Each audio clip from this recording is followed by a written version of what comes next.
Boa tarde a todos. Estamos já na nossa 10ª reunião da Academia Ganutri, um evento em que nós convidamos pessoas da área de terapia nutricional para falar sobre temas relevantes nessa área do tratamento médico e nutricional. Hoje nós temos o prazer de ter a Carla Gomes, que ela é especialista em estomatoterapia e é responsável pela equipe de tratamentos de lesões de pressão na rede DOR, especialmente no Copa DOR. E ela vai trazer para nós toda essa nova abordagem de curativos do tratamento dessas lesões por pressão.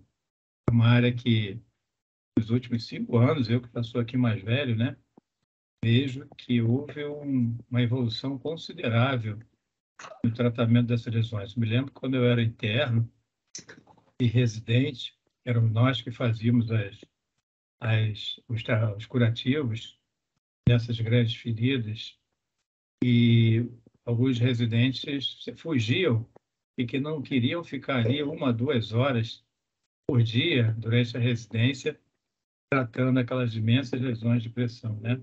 E hoje nós temos, graças a novas tecnologias, a possibilidade até de fechamento e cura dessas lesões. Então, Carla, eu vou passar para você a palavra. Eu quero agradecer em nome de todo o Grupo Nutri você ter aceitado o nosso convite e vamos iniciar a palestra, por favor.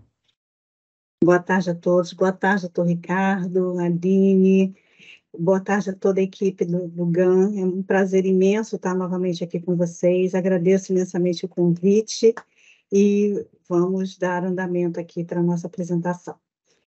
Estão conseguindo visualizar em tela cheia? Então, está ótimo. Estamos sim.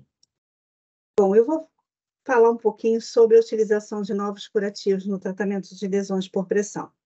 Mas não tem como a gente deixar de falar um pouco também sobre as estatísticas, né? Entendendo que nessa publicação de 2019, por exemplo, nós podemos entender que a lesão por pressão aumenta, né, muito, em torno de 22%, o risco dos pacientes serem readmitidos com menos de 20 dias de alta. Da mesma forma que aumenta em 57% maior o tempo de internação desses pacientes. E aumenta também, óbvio, né, o risco desses pacientes evoluírem a óbito, cerca de 3 vezes maior esse risco. Essa foi uma publicação recente de 2019, mas que em 2022, na Semana de Prevenção, nós também tivemos uma publicação americana, onde nós conseguimos detectar cerca de 2,5 milhões de pessoas, né, desenvolvem lesões por pressão durante a internação anualmente. E a lesão por pressão é uma das primeiras causas de danos que acontecem aos pacientes internados. Cerca de 2,8%, né, desses pacientes têm maior risco de mortalidade ao longo do primeiro ano de alta, principalmente se esse paciente tiver lesão por pressão.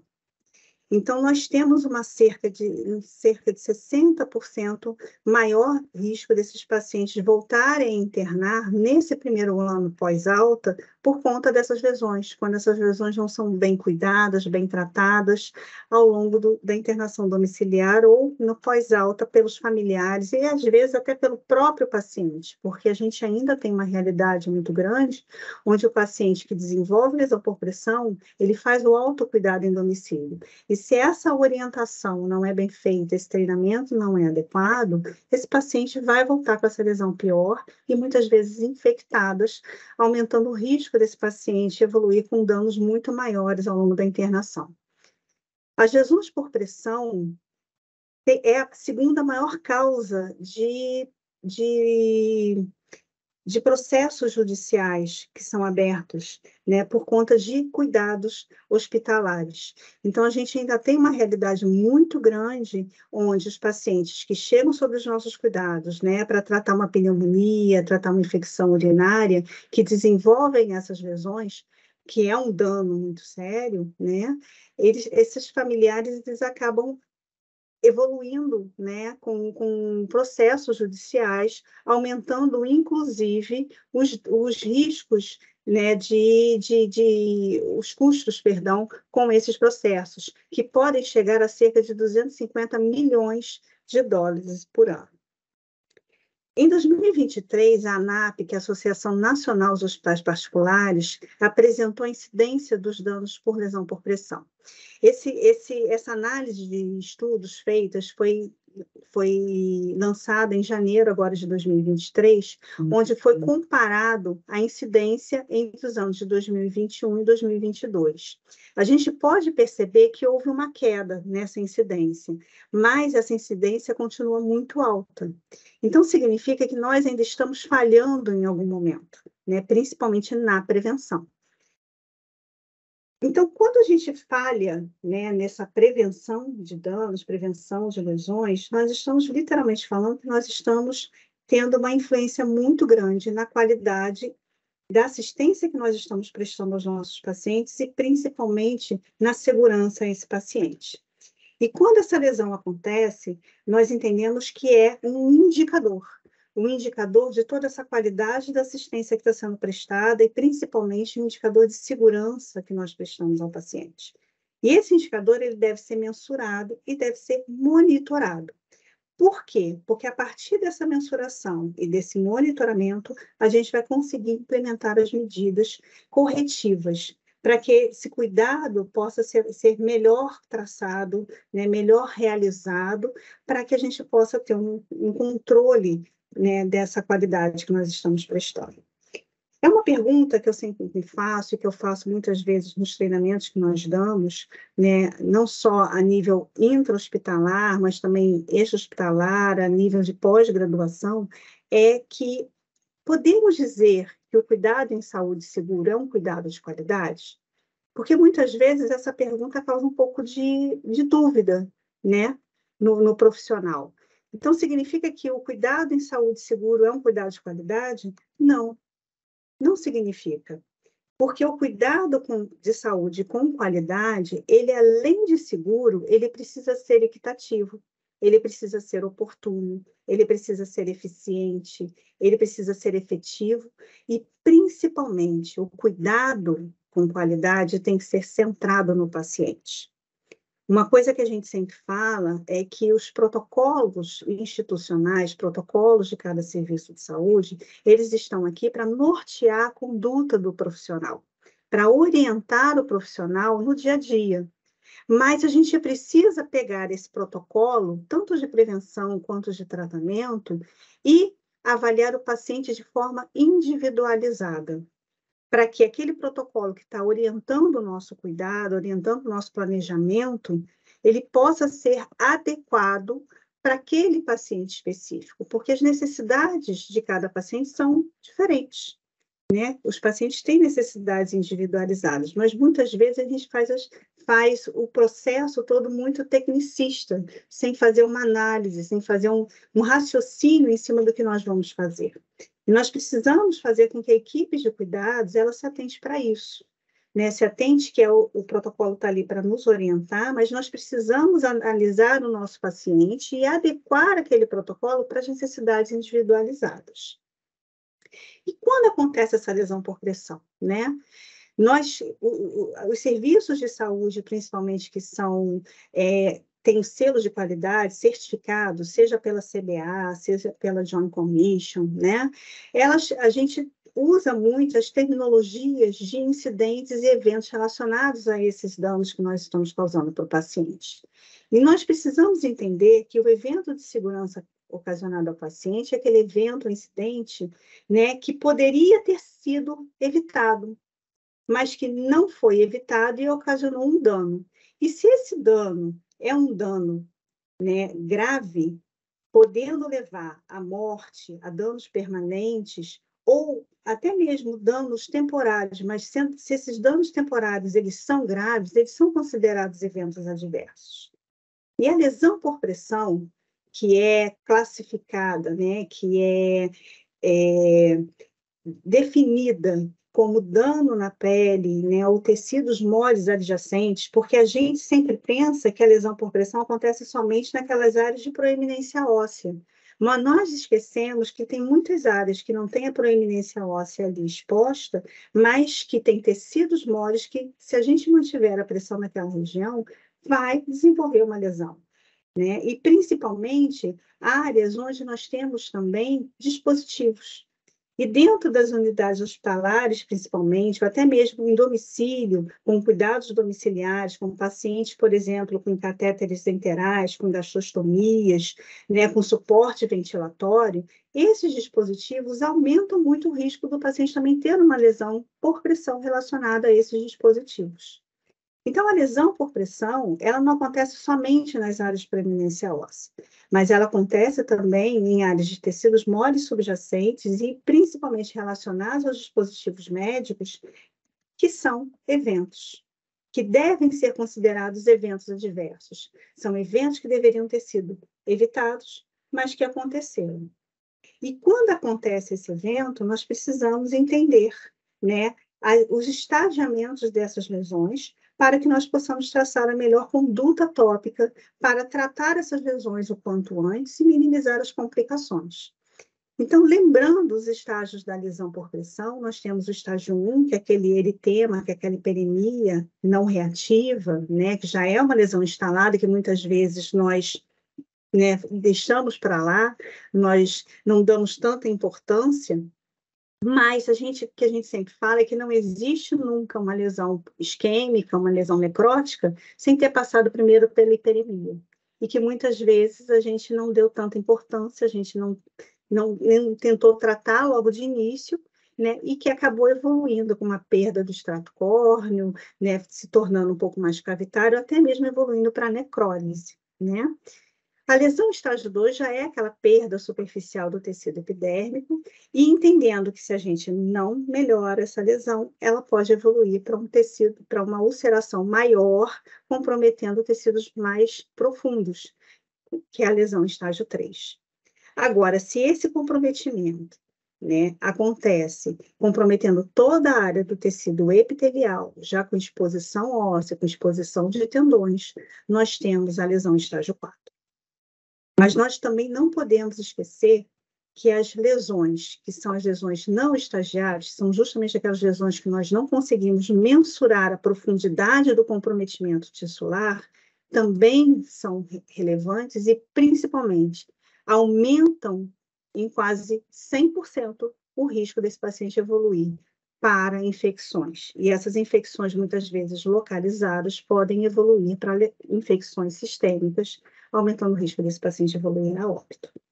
Então, as lesões não estagiáveis, que são aqueles tecidos mortos, que devem ser retirados da área para que a gente possa, primeiro, visualizar o grau de comprometimento daquele tecido e poder tratar aquela lesão, estimulando o processo cicatricial, a gente precisa entender o que é um esfacelo e o que é uma necrose seca.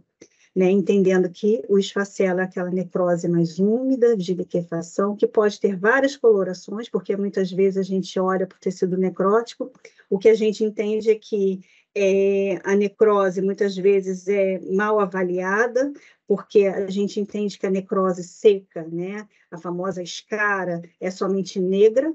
A gente esquece que a necrose seca ela pode ser também amarelada, amarronzada. E a necrose úmida, que é aquele tecido de esfacelo, ele pode ser amarelado, pode ser até esverdeado se tiver alguma colonização, mas que são tecidos que devem ser removidos do leito da ferida para que a gente possa, depois, num segundo momento, estimular o processo cicatricial. E as lesões tissulares profundas, né? A gente ainda tem muita dúvida no estadiamento dessas lesões. São justamente áreas que tiveram a pressão associada, que fizeram o comprometimento da irrigação sanguínea, né? Onde a gente tem uma isquemia daquele tecido por má vascularização. Entendendo que essa lesão tissular profunda também pode vir em formatos de bolhas hemáticas, que são os fictenos hemáticos. Além das lesões por pressão, onde nós temos os dispositivos médicos relacionados.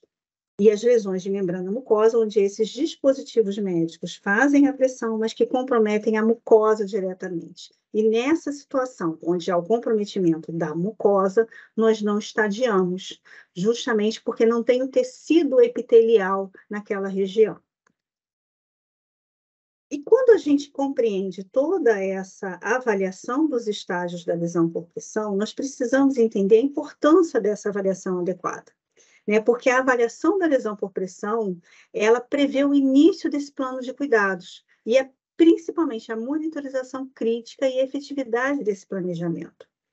Ela depende muito da habilidade do enfermeiro que está fazendo essa avaliação, que está ali avaliando aquela lesão, avaliando o comprometimento tissular, para que ele possa traçar as melhores condutas. E, principalmente, para que ele possa reconhecer o que é uma cicatrização normal de uma cicatrização que está sendo comprometida por algum outro fator. Então, deve-se conhecer a etiologia, né, a patologia e, principalmente, todos os fatores que estão influenciando nessa cicatrização. E quando nós vamos fazer essa avaliação? O tempo todo. Né? Na admissão desse paciente no meu setor, sobre os meus serviços de saúde, mesmo que seja a nível domiciliar, a cada troca de curativo, então, nós precisamos reavaliar essa lesão a cada troca de curativos. Nós precisamos mensurar, nós precisamos descrever como é que está o leito daquela lesão. E precisamos fazer um registro adequado. O ideal é que, semanalmente, pelo menos, haja uma avaliação do enfermeiro especialista, justamente para que ele possa auxiliar na condução daquele planejamento tópico, na documentação adequada daquela lesão. Isso seria o ideal. Mas, quando a gente não tem um enfermeiro especialista trabalhando conosco, seja na unidade hospitalar ou até mesmo no serviço domiciliar, nós precisamos capacitar os enfermeiros para que eles possam fazer a melhor avaliação possível e que possam fazer, principalmente, o registro adequado de forma clara, para que todos os demais membros da equipe possam compreender e manter as condutas tópicas. Então, quando a gente avalia a lesão por pressão, nós estamos avaliando para que a gente possa fazer um monitoramento adequado, fornecendo informações de forma objetiva da evolução daquela lesão, de forma clara, para que a implementação da terapia tópica ela seja adequada. Ela possa seguir não só o protocolo, mas principalmente seguir as indicações necessárias a cada situação, para que a gente possa desenvolver um planejamento de cuidados com estratégias definidas de tratamento. Eu não posso simplesmente fazer um planejamento sem ter uma estratégia definida. Eu não posso deixar de explicar para a minha equipe o que eu estou pretendendo com aquele cuidado. Então, a equipe precisa compreender, e a equipe multidisciplinar, não somente a equipe de enfermagem. A equipe médica precisa compreender, a equipe de fisioterapia precisa compreender, porque se o fisioterapeuta não entender como está a evolução daquela lesão, muitas vezes ele vai botar o paciente numa posição em cima daquela lesão que vai piorar. Ele vai fazer trabalhos fisioterápicos que vai comprometer, né, o processo cicatricial daquela lesão. Então, toda equipe multi precisa saber, e principalmente a equipe de nutrição, porque a equipe de nutrição vai estar implementando as condutas nutricionais para auxiliar nesse processo cicatricial. Então, nós devemos ter uma ficha de documentação, não só de avaliação e de reavaliação, né, dessas lesões, principalmente as lesões por pressão. E nessa ficha de avaliação, que eu botei como um exemplo aqui para vocês, nós precisamos ter toda uma descritiva da condição clínica do paciente, a idade, né, a altura, peso, IMC, para que facilite principalmente a equipe de nutrição a traçar essa conduta, né? Procedimentos cirúrgicos que esse paciente foi submetido, principalmente se esses procedimentos cirúrgicos foram relacionados a essas lesões, né? Foram traçadas condutas pela equipe de cirurgia, seja ortopédica, seja vascular e principalmente a plástica, em relação àquela abordagem. E como está essa evolução? Nós temos uma escala que nós muito pouco utilizamos, porque a equipe de enfermagem ainda tem muitas dúvidas sobre como utilizar, que é a escala de Push. Ela é uma escala que pode ser o nosso braço direito na monitorização da evolução dessa lesão. onde nós conseguimos mensurar comprimento e largura a cada troca de curativos, nós podemos mensurar a quantidade de exudato e, principalmente, avaliar o tipo de tecido que aquela lesão está apresentando no seu leito. A escala de Pusch, ela é uma escala excelente para fazer uma evolução adequada das feridas, mas muitas vezes a gente não conhece a escala ou subutiliza. A escala de Pusch para ser utilizada a cada troca de curativos depende, porque vai depender muito do processo cicatricial daquele paciente. Mas, utilizando a escala de Pusch de forma adequada, através dessa escala, nós temos, inclusive, formas de ajudar a equipe de nutrição a compreender o processo evolutivo daquela lesão para que elas possam fazer as reavaliações nutricionais e readequações de condutas nutricionais.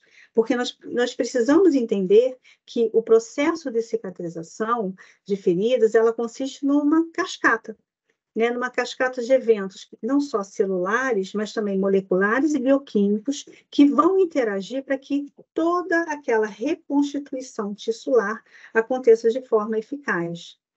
E nós temos fatores que podem influenciar esse processo cicatricial, fatores sistêmicos e fatores locais. Como sistêmicos, por exemplo, idade, hidratação, o peso desse paciente, porque a gente sabe que quanto maior é o peso, ou quanto menor é esse peso, quanto mais desnutrido ou quanto mais obeso esse paciente é, maior é o risco da pressão naquela região onde já tem uma lesão.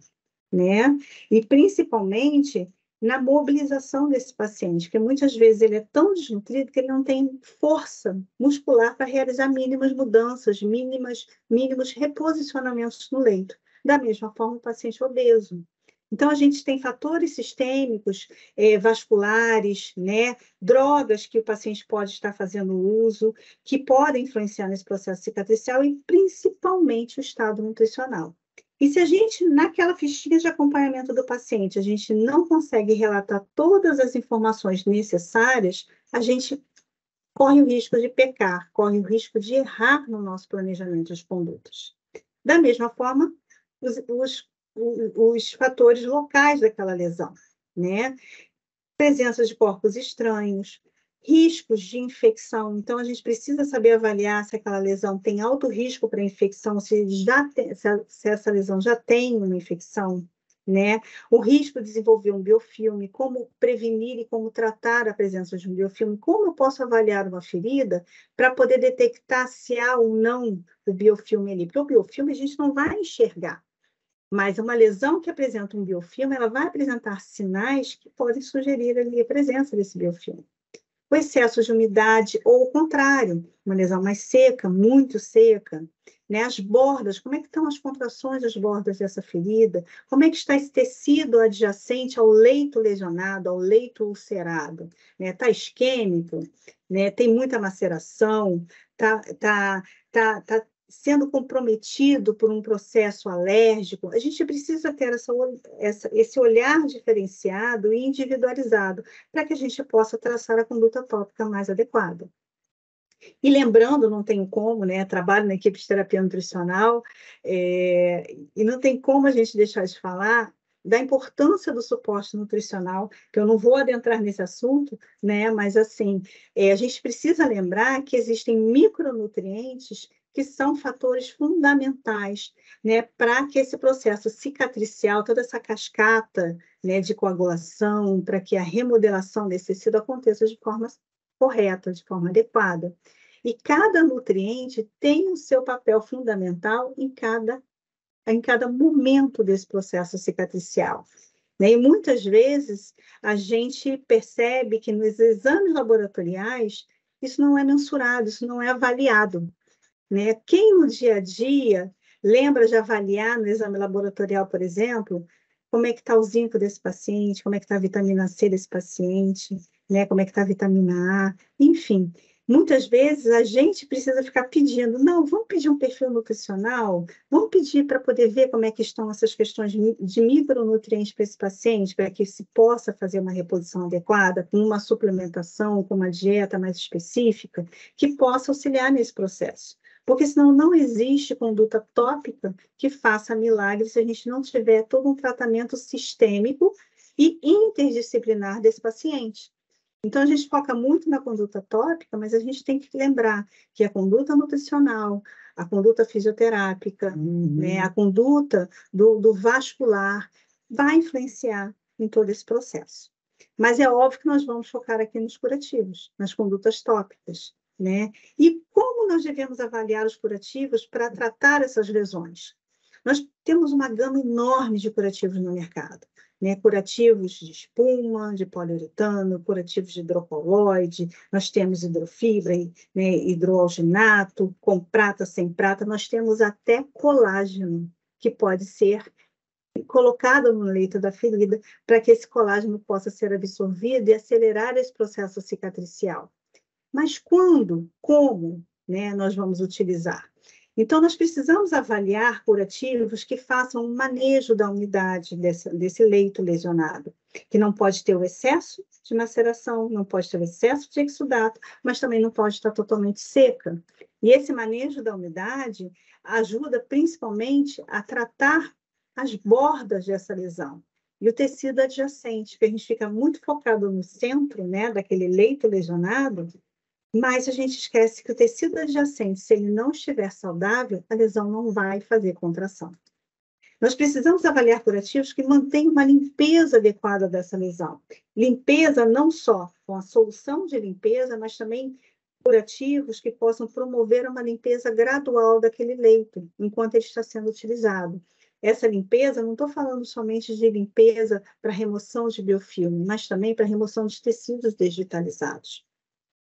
Curativos que sejam atraumáticos, que na hora de serem retirados, não provoquem, né, novos sangramentos, voltando lá para o início da cascata de coagulação do processo cicatricial, porque senão daqui a pouco a gente vai ter uma lesão que vai se cronificar, que começa a evoluir bem, mas por conta desse trauma na remoção do adesivo, a gente volta lá para trás e aí vira um ciclo vicioso.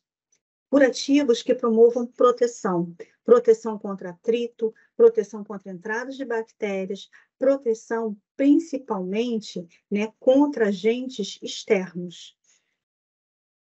Curativos que promovam o manejo desse risco de infecção, risco de formação de biofilmes, ou até que tratem lesões infectadas e promovam a remoção desse biofilme. Curativos que sejam, né, que promovam conforto para o paciente, porque a gente também não pode pensar em tratar uma lesão e esquecer que o paciente precisa estar confortável, porque senão ele vai retirar aquele curativo e a gente vai jogar todo o nosso trabalho por água abaixo, né? E principalmente curativos que estimulem o processo cicatricial. Então, o que nós temos de novo no mercado? Eu posso dizer para vocês que nós temos muita coisa. Muita coisa nova que está sendo utilizada e muita coisa que a gente já tinha, mas que a gente utilizava muito pouco ou não tinha o conhecimento daquela tecnologia, né? Uma dessas tecnologias é o PRF, que é a fibrina rica em plaquetas. O que é a fibrina rica em plaquetas? É aquele procedimento autólogo, onde as membranas que vão na ferida, para auxiliar o processo cicatricial, elas são feitas com o sangue do próprio paciente. Como é que a gente faz isso? Não sei se vocês já ouviram falar, mas a gente tem vários profissionais que são referência no mercado, que trabalham muito com PRF com um sucesso enorme, né? Onde a gente tira um pouco do sangue desse paciente, tá? E bota esse sangue numa centrífuga. Esse sangue vai ser centrifugado e, a partir dali, nós vamos ter a produção, a separação de fases desse sangue, onde nós vamos ter o plasma, né? Nós vamos ter as plaquetas. Então, é uma matriz de fibrina que possui componentes favoráveis também para a imunidade desse paciente. Então, elas são responsáveis por todo o potencial terapêutico, porque elas ajudam a diminuir principalmente os processos inflamatórios e estimulam os mecanismos de defesa contra infecções. Por quê? Porque são do próprio paciente. Então, a gente minimiza, inclusive, reações adversas, né? Reações alérgicas, promovendo, inclusive, esse processo inflamatório. Então, a função da fibrina rica em plaquetas é principalmente promover a adesividade entre os tecidos, permitindo que haja um processo de regeneração. E que esse processo de regeneração ele aconteça de forma mais rápida. Então, o seu uso ele é maravilhoso se a gente souber utilizar esse processo, se a gente souber trabalhar com o PRF.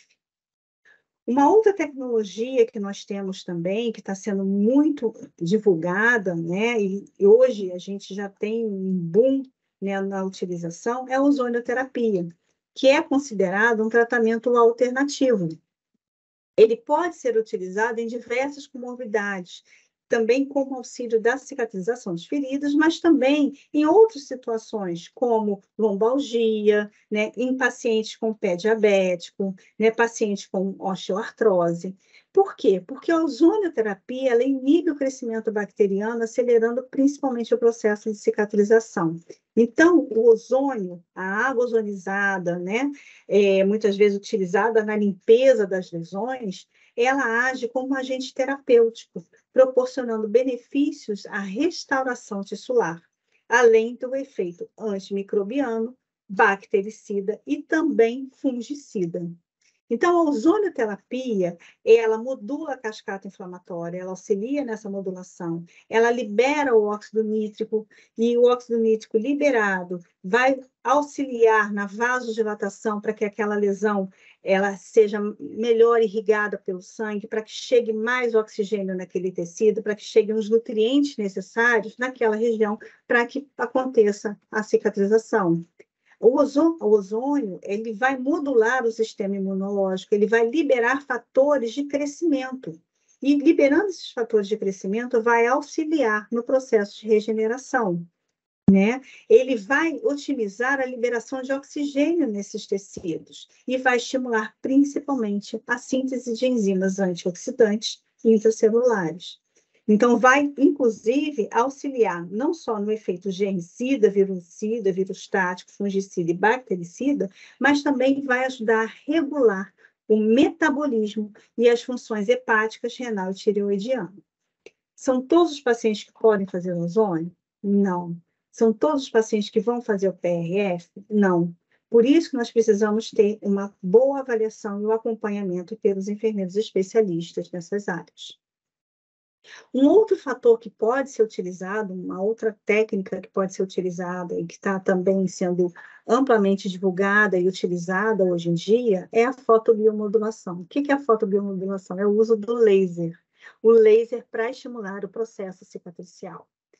A fotobiomodulação ela é definida como a aplicação de uma radiação não ionizante em forma de luz com uma pretensão de cura. Nós utilizamos o laser de baixa potência, né? Com a luz infravermelha, vermelha, com ondas, né, diferenciadas de acordo com o tipo de lesão, de acordo com o processo cicatricial, onde nós vamos estar emitindo fótons por meio de uma radiação não térmica que vai alterar justamente a resposta biológica desse tecido. O uso do laser de baixa intensidade, né, conhecido popularmente como laser terapia, ele é uma terapia adjuvante, tá? Ele não vai substituir o curativo, assim como a ozonioterapia também não vai substituir o curativo, né? E o PRF também. Essa terapia adjuvante ela vai atuar acionando os mecanismos de sinalização celular por meio da absorção dessa luz, né, pelos cromófagos, ativando principalmente a produção dos ATPs, adenosina trifosfato, e, consequentemente, iniciando a cascata de eventos celulares a nível molecular, celular e tecidual. O laser de baixa potência, ele tem uma ação anti-inflamatória, ele vai fazer uma ação analgésica, ele vai promover a síntese de colágeno. Então, ele vai fazer com que haja uma vasodilatação inicial desses vasos sanguíneos que estão ali irrigando a lesão, para que chegue mais oxigênio, para que chegue os nutrientes naquela região. Ele vai estimular, né, o crescimento dos tecidos de granulação e de epitelização. Vai ter ação antimicrobiana quando nós utilizamos o laser associado a um corante, esse corante vai ter ação na lesão infectada, que ativado com a luz vermelha, né, nós vamos estar fazendo uma ação antimicrobiana e até mesmo de remoção daquele tecido. A gente usa muito corante azul de metileno, azul de toluidina, tá? Por quê? Esses corantes fazem com que o tecido absorva a energia do laser. Então, essa energia absorvida naquele leito infectado vai ter uma ação citotóxica aos micro-organismos. E nós temos também os curativos tecnológicos, que são aqueles que, por meio do desenvolvimento tecnológico, eles podem ser utilizados como uma forma de garantir melhores cuidados para o paciente. Então, eles são uma alternativa interessante, muito interessante, utilizados, né, aos curativos tradicionais. E quais são esses curativos tecnológicos? Curativos que podem, inclusive, mensurar o risco daquela infecção ou o poder daquela infecção. Mensurar também a exsudação daquele leito, fazer um controle antimicrobiano. São os curativos inteligentes que nós chamamos. E quais são esses curativos? Um dos curativos que a gente já usa há muito tempo, mas que muitas vezes é mal utilizado ou subutilizado, é o curativo com pressão negativa, o curativo a vácuo, que além de absorver a exsudação daquele leito lesionado, ele vai estimular a neogênese, né? Vai estimular a produção de células novas, então ele vai estimular, inclusive, a irrigação melhor daquele tecido.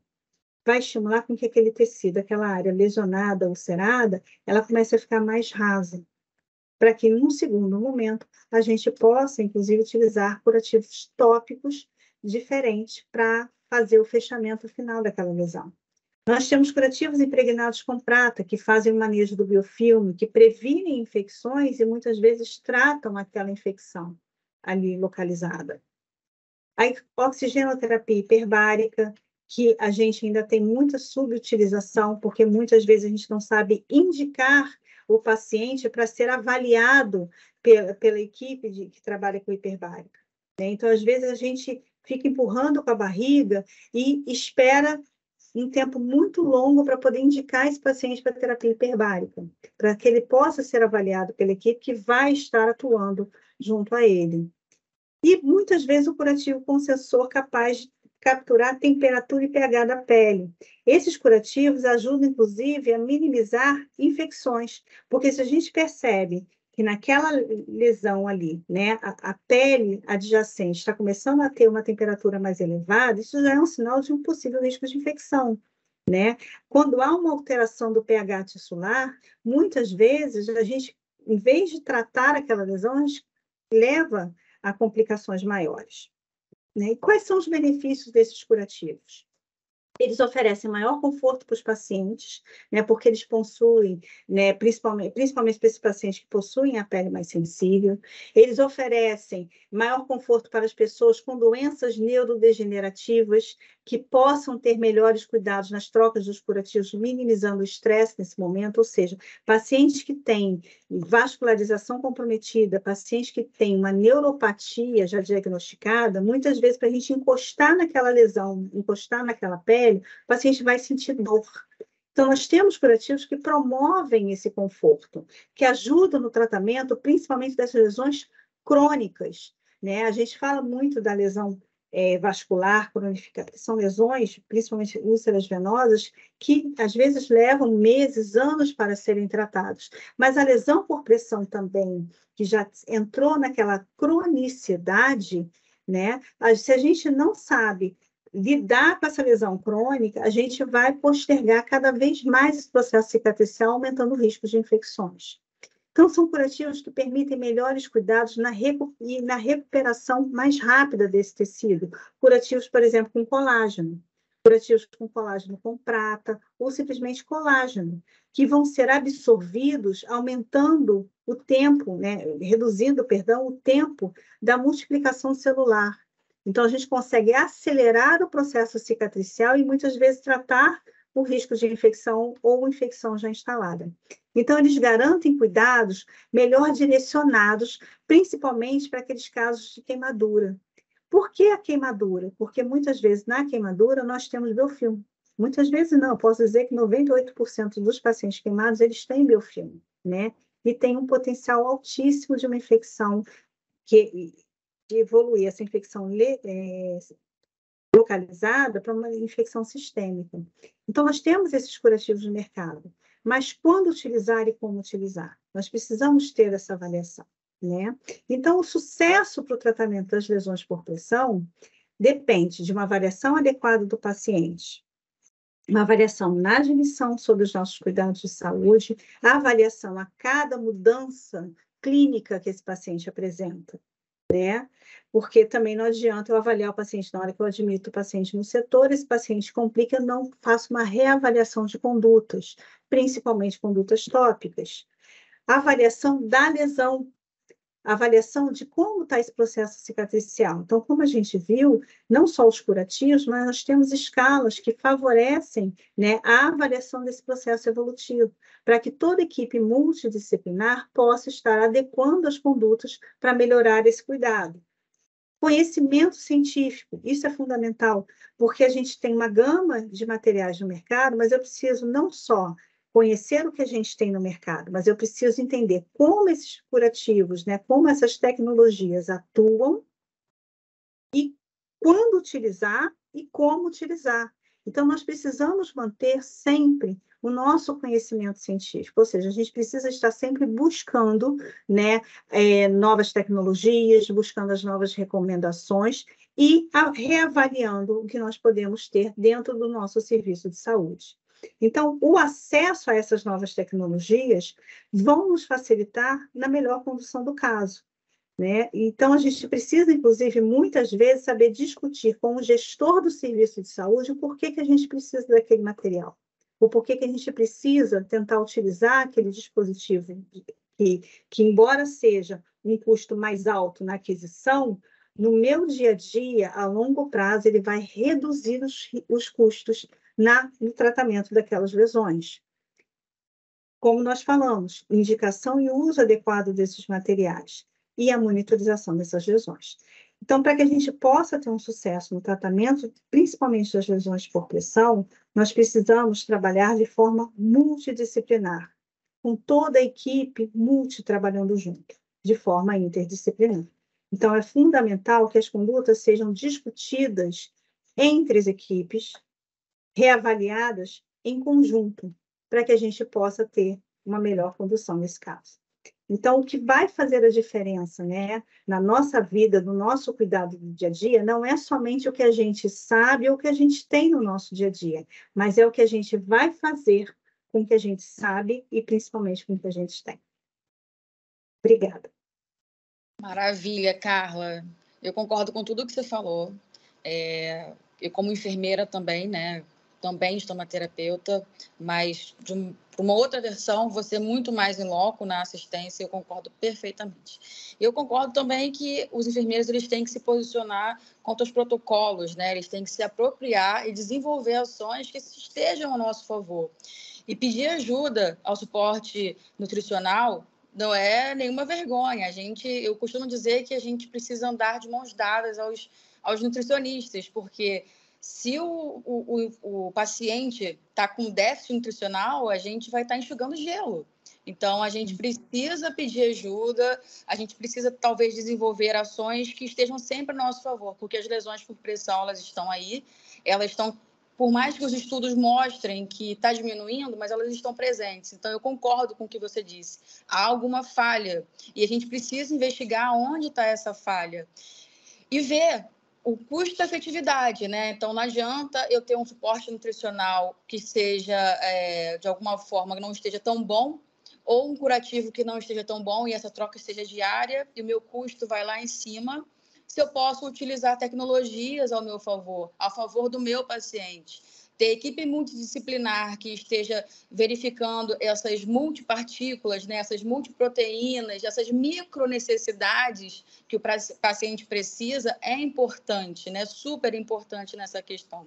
E aí eu levo muito mais adentro, né? Porque a gente não tem só a escala de Push que você falou, a gente tem uma muito utilizada, que é a escala de Braden, mas muitos enfermeiros não sabem utilizar ou têm alguma dúvida e não perguntam e não se apropriam daquela necessidade de entender uma escala que é tão necessária para o paciente e que a gente pouco fala ou tem muita dúvida e pouco explora. Então, assim, eu concordo com você que é uma escala extremamente completa, completíssima, né? Mas que a gente precisa, talvez, desenvolver melhor, validar ela em loco, validar com os pacientes. A gente tem vários estudos aí que mostram que quanto mais a gente vai desenvolvendo, vai preenchendo aquelas escalas, melhor é o resultado final, né, para o meu paciente. E o custo-efetividade, em relação ao que você falou, as grandes tecnologias, a gente está falando não só coberturas, né, mas coberturas com uma baita tecnologia, coberturas com pata, com silicone, com fibra ou sem fibra, e a gente vai muito mais além, né, com a pressão negativa, a ozonoterapia, o PRF, que agora está super em alta, e as pessoas agora estão conhecendo o que é o PRF. Mas, assim, se a gente não pensar lá no antes, né, quais são os fatores de risco do meu paciente, não adianta eu estar usando a melhor tecnologia se eu não souber como utilizar. Então, eu concordo com tudo o que você falou. Assim, quem sou eu para concordar com você, né? Porque você é a rainha da estomaterapia, mas eu concordo com tudo que você falou. Se eu não souber o meu score, se eu não souber utilizar tudo a meu favor, nada vai dar certo, né? Então, tudo verificado nos mínimos detalhes, a gente tem chance, talvez, de deshospitalizar mais cedo, mas deshospitalizar com uma tendência que esse paciente se cuide em casa ou que tenha um suporte com o enfermeiro estomaterapeuta ou um enfermeiro generalista, mas que o enfermeiro ele saiba como conduzir aquela situação, saiba de que forma é aquela lesão, se ela é crônica, se ela é aguda, como é que esse paciente saiu, quais são as patologias desse paciente, quais são os fatores de risco que esse paciente vai ter após a hospitalização. Porque também não adianta eu deshospitalizar e não saber o que fazer, não saber o que cuidar, não saber o que indicar. E o suporte nutricional em casa, a gente está percebendo que está dando super certo. Que a gente tendo uma orientação adequada, esse paciente ele consegue ir para casa e continuar tendo todo esse suporte que ele tem em loco, né, no hospital, mas em casa, de uma forma correta, de uma forma coerente, e que ele vá melhorar, né, no modo geral. Não, com certeza, Aline.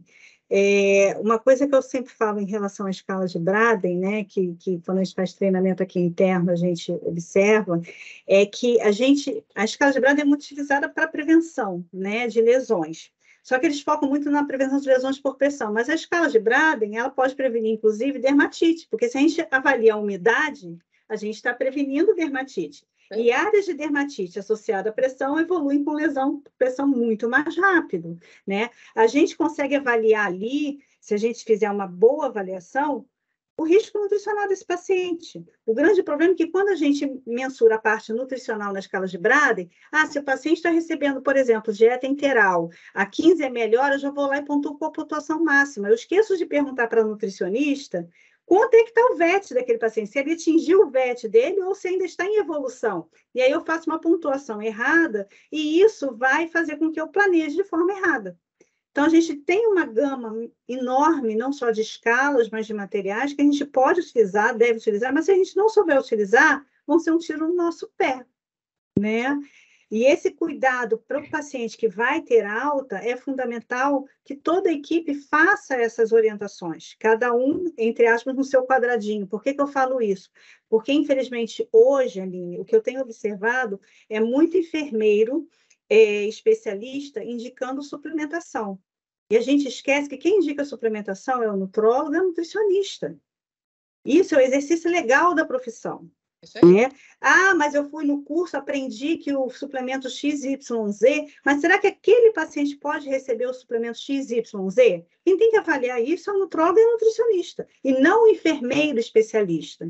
Né? Eu sou especialista em terapia nutricional, não sou eu que indico o suplemento. Eu trabalho com uma equipe multi aqui. Né? E a gente vê que muitas vezes esse uso indevido né, do que a gente tem no mercado, isso vai levar a complicações muito maiores para o paciente. Por isso, a gente precisa aprender a trabalhar em equipe, né? Ninguém faz nada sozinho. Eu concordo com você. Ninguém faz nada sozinho. André, você quer falar, André? Gente, boa tarde. Não queria agradecer. Nossa, aprendi muito. Não é muito a minha área de concentração, mas eu aprendi muito. O que eu posso dizer pelo que eu sei da parte nutricional é um trabalho associado, é importante, né? Ter uma taxa hídrica adequada para o paciente, avaliar a quantidade de caloria para que ele não utilize as proteínas de reserva, dose de proteínas adequadas, micronutrientes. Então, assim, eu acho que é um outro capítulo, né? A gente trazer, de repente, a importância da nutrição, quais são os suplementos, não é qualquer suplemento, o que a gente precisa dar, esse trabalho do nutricionista integrado na equipe, principalmente quando a gente fala de idoso, né? Que é a maior perfil de pacientes com lesões desse tipo, eu sei que eu tenho em casa, né? Então, assim, é muito importante o trabalho associado ao nutricionista. E eu fiquei encantada, apaixonada pela sua aula e só elogios aqui, Carla, você. Obrigada. Doutor Ricardo.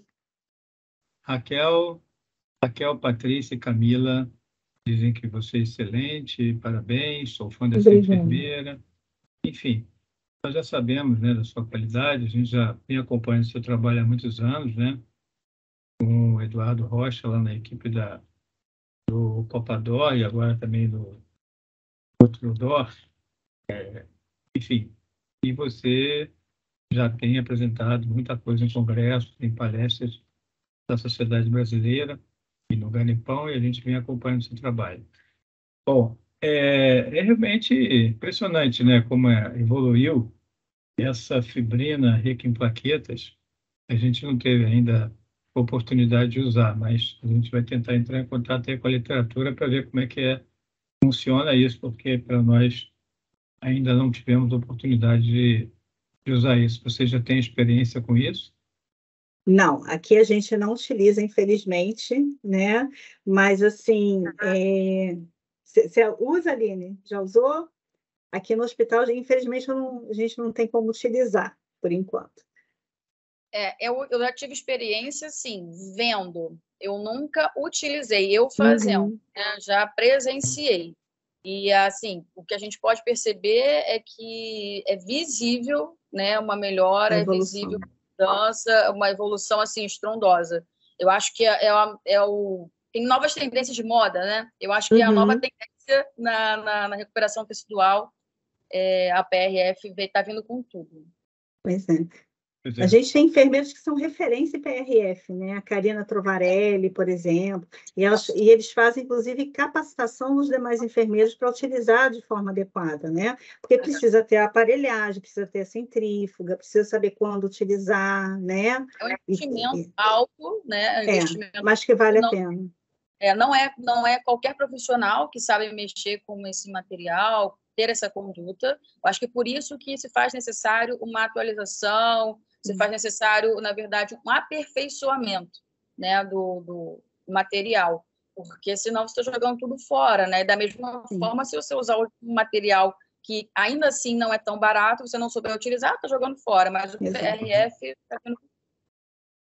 Carla deve saber que nós desenvolvemos, né, um produto de suplementação para cicatrização, que nós chamamos de grande cicatrização, com níveis elevados de micronutrientes, vitaminas e uma proteína de alto valor biológico.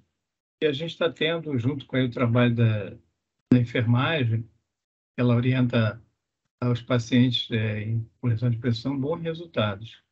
E tivemos também uma experiência boa num doente com hiperbárica, depois que a lesão secou, melhor, já tinha uma certa granulação, ele fez umas sessões de hiperbárica, uma lesão grande, grau 3.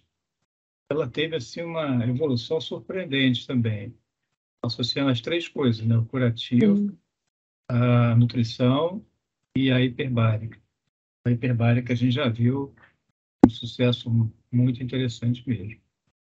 Bom, mas eu queria saber se, Aline, você podia falar um pouquinho da sua experiência aí com esse suplemento e com os curativos.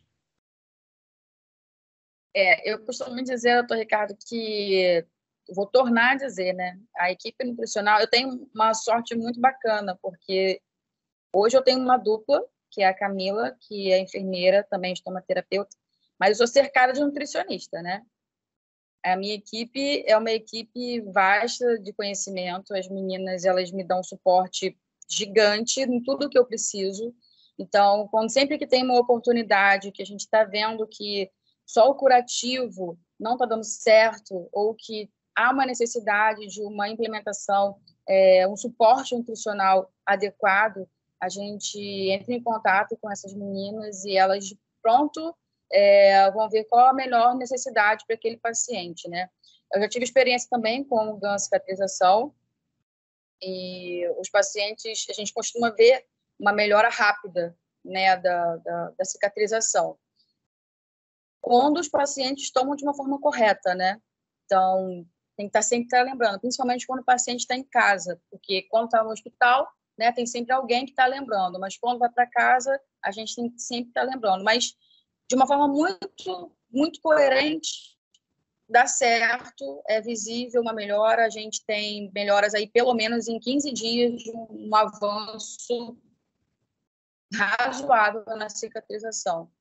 Visto que os curativos eles são caros e você tem 15 dias, né, de cicatrização top, elevada, é um custo-efetividade muito bacana.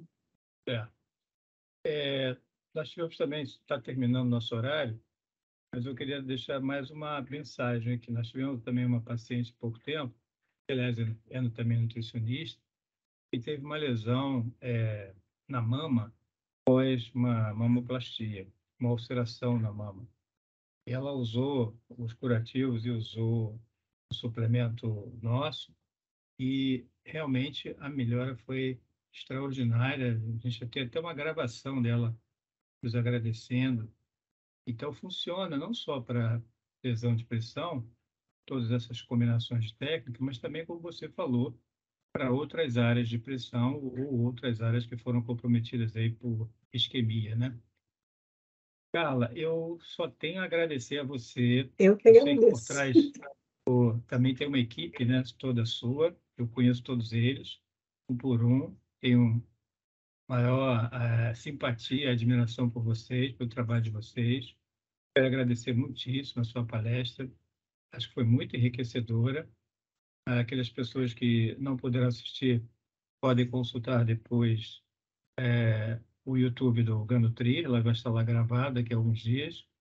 E esperamos que podemos convidar você para outras vezes, para novos temas que envolvam a enfermagem, a nutrição, a medicina ou a terapia nutricional de uma maneira geral. Agradeço você, Aline, pela sua participação, Andréia. Obrigada, gente, prazer. Para ficarem sócios aí, uma vez por mês só. Essa geralmente na última semana do mês. Nós fazemos um encontro com um especialista sobre um tema de terapia nutricional. Obrigado a todos, boa tarde. Até a próxima. Boa tarde, eu que agradeço pelo carinho, pelo convite, por mais uma vez estar aqui com vocês. Obrigado. Boa tarde, obrigada. Prazer ter escutado você falar tão bem, Carla. Obrigada. Carlinha, sempre muito obrigada pelo convite, estar participando com vocês. É sempre muito enriquecedor e até breve. Tchau, pessoal. Tchau, tchau. Boa tarde. Boa tarde. Tchau. Boa tarde.